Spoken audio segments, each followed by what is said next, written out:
Selamat datang, di depan saya ada Vivo X200 Pro. Hari ini saya akan menunjukkan beberapa tweakers dan trik di ponsel ini. Jadi mari kita langsung saja mulai, dan kita akan memulainya dengan membuka pengaturan. Dan sekarang pertama-tama kita bisa masuk ke tampilan dan kecerahan, dan di sini ada beberapa hal berbeda yang ingin saya tunjukkan. Jadi kita mulai dari yang sederhana dulu, lalu secara bertahap beralih ke yang lebih kompleks seiring berjalannya waktu. Kita punya mode gelap yang jelas merupakan pengaturan yang lebih umum. Kita punya mode gelap dan mode terang di sini untuk dipilih, dan tentu saja kamu bisa memilih salah satu yang kamu inginkan secara permanen.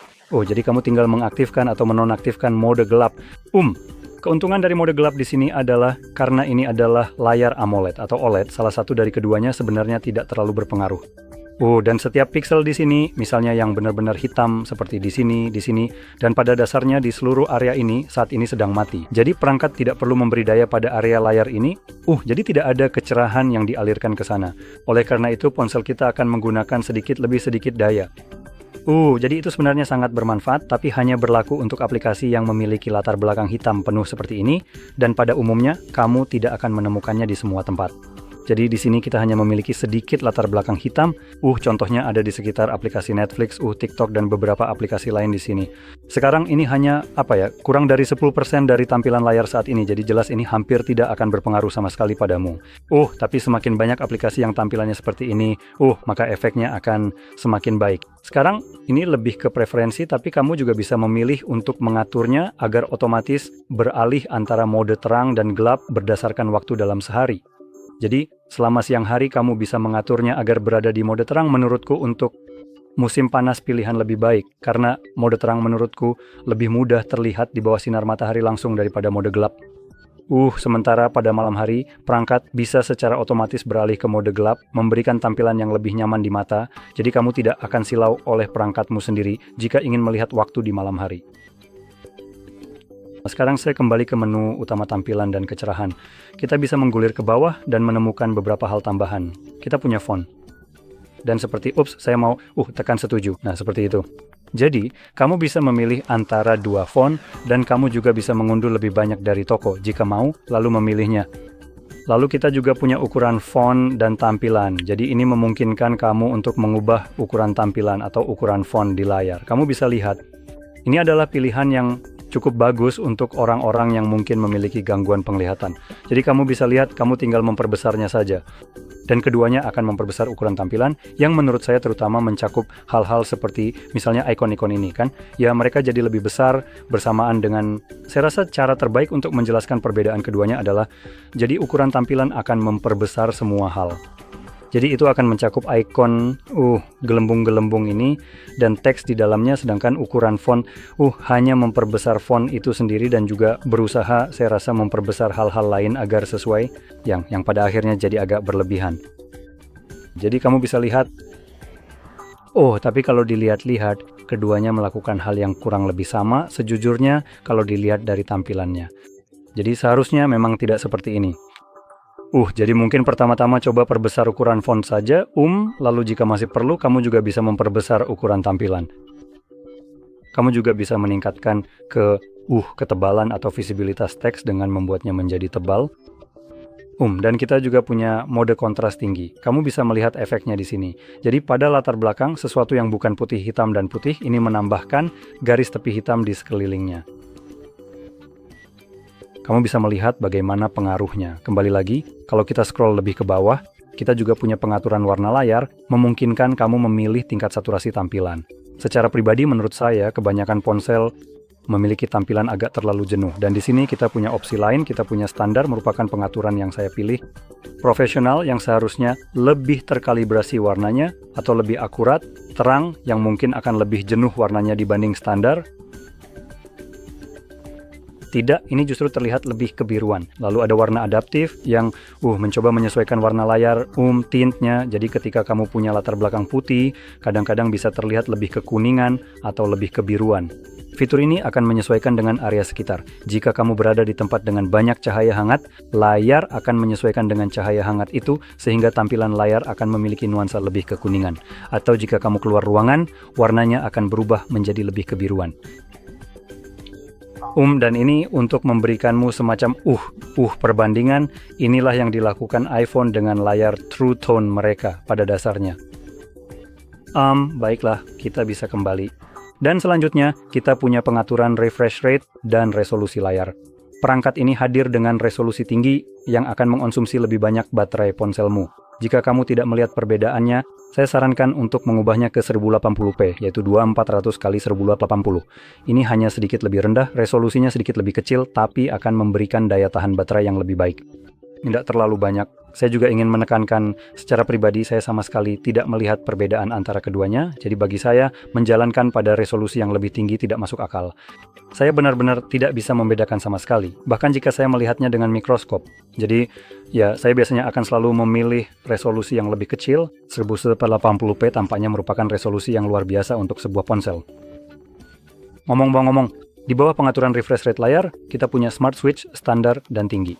Sekarang saya sarankan untuk mencoba baik mode standar maupun tinggi, satu per satu, dan kemudian mulai menggulir ke atas dan ke bawah. Jadi ini adalah mode standar, lalu kita punya mode tinggi. Dan kamu bisa melihat perbedaannya kamu mungkin akan lebih bisa melihatnya di perangkatmu sendiri daripada di video ini. Video ini direkam pada 60 fps, jadi banyak nuansa dari perbedaan refresh rate yang agak hilang karena hanya ditampilkan hingga 60 frame saja. Cara kamu bisa membedakan perbedaannya adalah saat saya sedang menggulir. Saat saya menggulir, teks yang bergerak ke atas dan ke bawah terlihat sedikit lebih, kamu tahu, memanjang, seperti blur yang halus, sedangkan pada mode standar mulai terlihat lebih patah-patah, seperti berada di beberapa tempat sekaligus, semacam transisi halus dengan efek blur. Jadi cara kerjanya adalah mode standar menampilkan 60 frame per detik pada layar, sedangkan mode tinggi menampilkan 120 frame per detik. Jadi 2 kali lebih banyak frame yang ditampilkan setiap detik, sehingga semuanya terlihat lebih mulus. Selain itu, tidak ada fungsi lain. Dan jika kamu tidak bisa membedakan antara keduanya, sebaiknya tetap gunakan mode standar. Ini akan memberikan daya tahan baterai yang lebih baik. Sekarang, bagi orang yang bisa membedakan, sebaiknya gunakan smart switch. Ini akan menjadi pilihan terbaik karena memberikan daya tahan baterai yang lebih baik, sambil tetap menurunkan refresh rate saat tidak ada aktivitas di layar seperti sekarang ini. Jadi saat ini layar ini bisa saja berjalan pada 1 frame per detik, dan kamu tidak akan bisa membedakannya sampai kamu mulai menggulir ke atas atau ke bawah. Namun saat Anda mulai menggulir ke atas dan ke bawah, ia secara otomatis bertukar ke 120, sehingga memberi Anda gerakan bagus, sangat halus. Melanjutkannya, ada beberapa peningkatan visual. Dari apa yang dapat saya lihat hanyalah HDR palsu. Sebenarnya tidak dijelaskan seperti itu, tapi deskripsinya hanya mencoba memberitahu saya bahwa memang begitu. Jadi mengoptimalkan warna dan kontras dari beberapa gambar untuk efek tampilan yang lebih hidup. Menggunakan fitur ini akan meningkatkan konsumsi daya. Nah, ini hanya berlaku untuk konsumsi daya ini hanya berlaku pada saat fitur ini benar-benar digunakan, yang mana tidak akan digunakan sepanjang waktu. Sekarang ada hal lain di sini yang ingin saya tunjukkan, opsi yang bagus, tapi ini tips untuk Anda. Jadi ini adalah tampilan layar penuh untuk aplikasi. Saat ini hanya ada satu aplikasi yang didukung di sini, Netflix. Dan yang akan dilakukan fitur ini adalah terkadang ketika Anda membuka semacam video atau aplikasi apapun, Anda mungkin melihat ada semacam bar hitam di bagian atas. Mungkin itu utamanya saya melihat itu di YouTube di ponsel saya yang merupakan Samsung. Jadi opsi ini ketika diaktifkan akan memungkinkan Anda untuk mengabaikan bagian di mana terdapat kamera. Dan biasanya ponsel akan mencoba menyembunyikan notch dan membuat seluruh area ini menjadi hitam. Jadi saat Anda menonton video atau acara TV apapun itu, ini akan terlihat seperti bezel, benar-benar bezel hitam, dan konten akan mulai ditampilkan dari bawah kamera, ke seluruh layar. Dengan fitur ini diaktifkan, aplikasi sekarang akan menggunakan seluruh bagian layar. Itu juga termasuk area di sini. Kita punya status bar. Jadi sekarang area itu juga akan menjadi kanvas untuk segala jenis video atau apapun. Jadi di dalamnya, seperti video yang sedang Anda tonton, Anda akan melihat notch ini. Secara pribadi, itu tidak mengganggu saya, dan saya memang suka jika konten bisa memenuhi seluruh layar, yang mana fitur ini memungkinkan Anda melakukannya. Sekarang mari beralih ke efek dinamis. Nah, ini akan menjadi bagian yang sangat bagus untuk ponsel Vivo ini dengan banyak opsi yang tidak dimiliki banyak perangkat. Dan saya akan membahas sebagian besarnya, jadi mari kita langsung saja ke pokok bahasan. Untuk memulai, kita punya hal-hal seperti, lihat apakah ini, tidak, transisi layar beranda, animasi transisi. Jadi di sini itu hanya memungkinkan Anda untuk meningkatkan menurutku itu benar. Meningkatkan kecepatan membuka dan menutup aplikasi. Saya sarankan untuk mengaturnya ke yang tercepat ini. Perangkat ini sudah luar biasa cepat, jadi kapanpun Anda menunggu animasi, aplikasi sebagian besar sudah terbuka. Jadi ini akan menjadi pilihan yang lebih baik dan memungkinkan Anda untuk melewati animasi dengan jauh lebih cepat. Anda juga bisa mematikan animasinya sehingga semuanya benar-benar langsung muncul seketika, tapi Anda tidak akan mendapatkan animasi apapun. Jadi mode efisien mungkin adalah pilihan utama. Ini juga yang saya gunakan di perangkat saya, karena setiap ponsel punya opsi ini, meskipun biasanya tersembunyi. Dan dengan prosesor 8 Elite, ponsel-ponsel ini bisa menangani animasi semacam ini dengan sangat efisien, sampai-sampai ketika animasinya selesai dengan sangat cepat, aplikasinya sudah terbuka atau sudah termuat, lebih tepatnya. Yang sebelumnya Anda masih harus menunggu aplikasi tersebut untuk dimuat. Sekarang jika kita lanjut ke hal berikutnya, yaitu animasi layar utama, untuk animasi masuk, ini yang akan terjadi saat Anda melakukan ini, meskipun ini terutama mengacu pada layar utama, ini hanya semacam fitur custom yang bisa Anda atur sendiri. Dan Anda bisa lihat ada beberapa cara yang berbeda, jadi ini semacam muncul begitu saja. Yang ini semacam muncul secara perlahan dari atas, meluncur masuk dengan mulus, dan kita juga punya yang satu ini yang sangat menarik perhatian. Nah, itu hampir seperti iPhone. Itu mengingatkan saya pada iPhone, seperti di awal kemunculan iPhone ada animasi loading seperti ini. Kita bisa memilihnya untuk memperlihatkan ini, saya akan melakukannya sekarang. Mungkin bukan pilihan terbaik, mari kita coba di sini. Itu dia, jadi seperti itu kira-kira penampakannya. Sekarang bergerak lebih ke bawah, kita punya animasi sidik jari atau ikon sidik jari yang terjadi saat Anda memiliki sidik jari tambahan. Itu menunjukkan di mana Anda seharusnya menekan jari Anda untuk memindainya. Nah, ini yang default. Anda dapat memilih dari sejumlah besar opsi di sini. Dan Anda juga punya yang berwarna jika Anda mau. Saya akan tetap pada yang ini karena kelihatannya cukup bagus. Hal lain terkait sidik jari adalah pilihan kedua, animasi pengenalan sidik jari. Ini akan menunjukkan kepada Anda berhasil membuka kunci perangkat Anda. Ini memberi Anda animasi. Sekali lagi, ini adalah yang default. Anda memiliki sekali lagi beberapa pilihan lain yang dapat Anda pilih.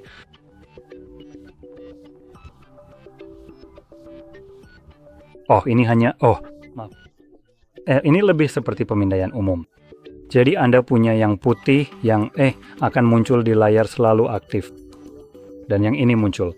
Ketika Anda menekannya akan muncul animasi ini. Jadi sekali lagi Anda dapat memilih mana saja yang Anda inginkan. Ada banyak sekali animasi nyata yang dapat dipilih di sini. Lebih banyak daripada yang pernah saya lihat di perangkat lain manapun. Dan kita juga punya animasi pengenalan wajah yang sangat canggih dan modern ini. Sebagian besar saya belum pernah melihat ini di perangkat lain, dan itu memungkinkan Anda untuk mengubah semacam ikon pengenalan wajah yang cukup menarik, dan itu sangat menarik. Itu benar-benar mirip Siri. Lanjut ke bawah, kita punya hal lain, yaitu animasi pengisian daya.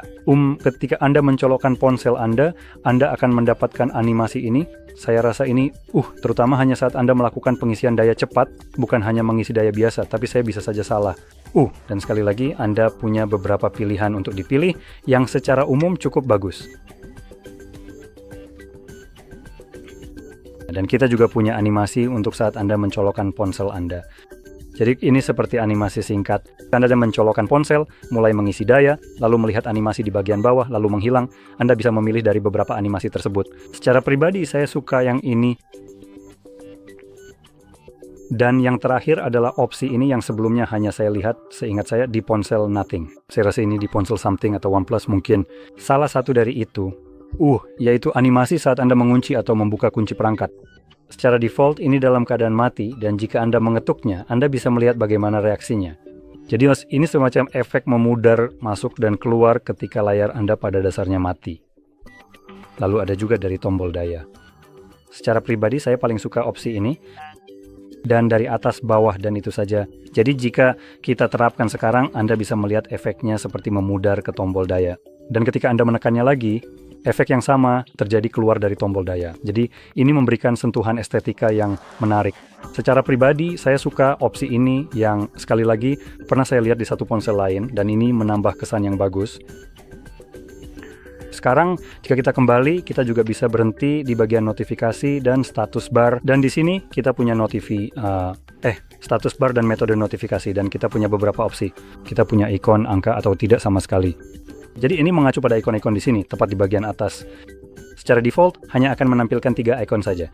Jadi mau kita bisa mengubahnya menjadi angka, meskipun saat ini saya hanya punya 3 notifikasi.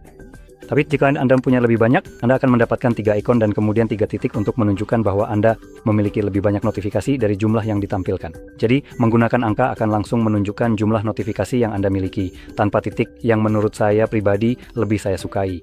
Atau Anda juga bisa memilih untuk tidak menampilkannya sama sekali jika Anda tidak menginginkannya. Ada juga opsi untuk menampilkan ikon notifikasi senyap, apapun maksudnya itu. Tampilkan kecepatan jaringan secara real time.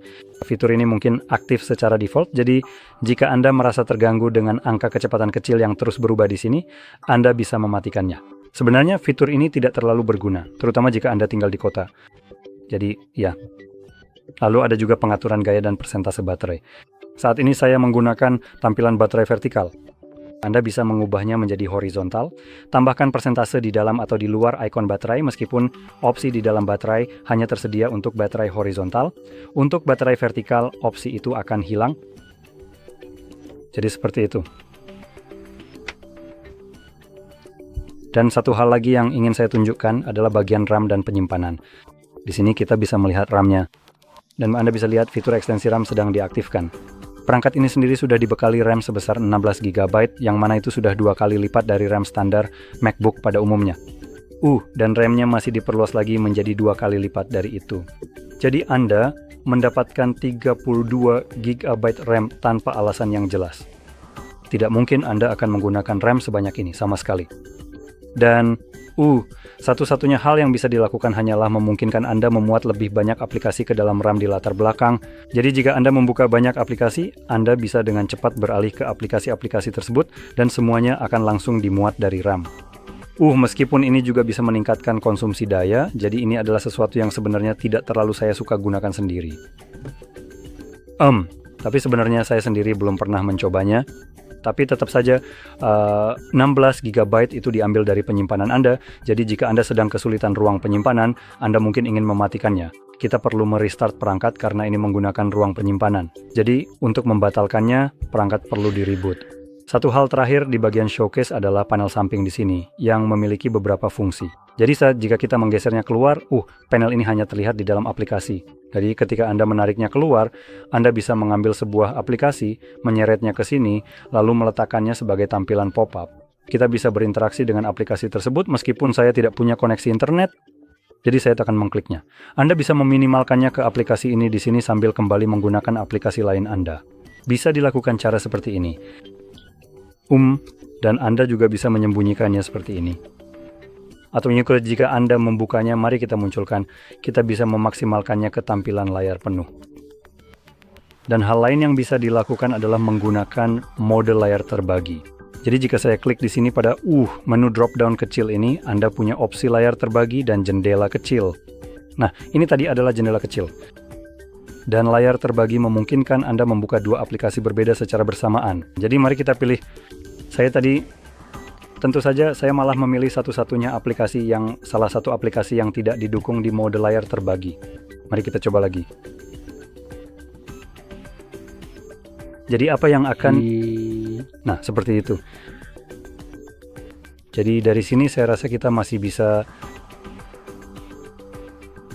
Apa yang saya ambil di sini?